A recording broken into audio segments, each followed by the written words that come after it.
यानंतर जिल्ह्यांच्या बातम्या। राज्यात 62 नवे कोरोना रुग्ण, एकाचा मृत्यू, तर राज्यातील कोरोना बाधितांची संख्या 456 वर।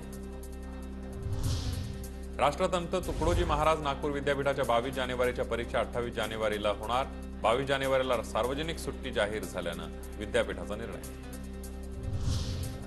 राम मंदिर उद्घाटना दिवशी नागपूर मेट्रोतर्फे प्रवाशांना तिकिटावर 30% सूट। उद्या कार्यक्रमांना जाताना नागरिकांच्या सोयीसाठी नागपूर मेट्रोचा निर्णय।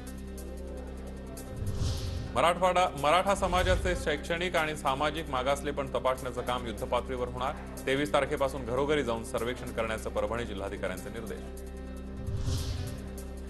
रविकांत उपकरांच्या पत्नीसह 30 ते 40 शेतकऱ्यांवर गुन्हा दाखल। सोयाबीन कापसाच्या भाववाढीसाठी मलकापुरात रेल रोकोचा प्रयत्न केल्याप्रकरणी गुन्हा दाखल करण्यात आला। यवतमाळच्या जिल्हा बँकेच्या सीईओ नियुक्ती प्रकरणी संचालक मंडळाला उपनिबंधकांनी बजावली नोटीस। 31 जानेवारीला उपनिबंधकांकडे सुनावणी। कोल्हापूरच्या इचलकरंजी शहरातील विद्यार्थी इंजेक्शनद्वारे नशेच्या आहारी। महापालिकेच्या पंचवटी टॉकीजच्या मागे इंजेक्शनचा खच। एका व्यक्तीने विचारणा केली असता विद्यार्थ्यांकडून व्यक्तीला मारहाण।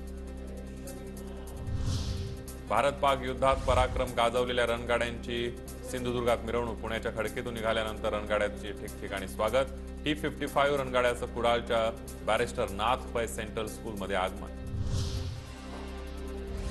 कोल्हापूर जिल्ह्यातल्या चंदगड तालुक्यातील कौलगे गावामध्ये उद्या ग्रामदैवत हनुमान मंदिराचा लोकार्पण सोहळा। राम मंदिर प्राणप्रतिष्ठा सोहळ्याचा मुहूर्त। गेल्या 4 दिवसांपासून कौलगे गावात विविध कार्यक्रमांचं आयोजन।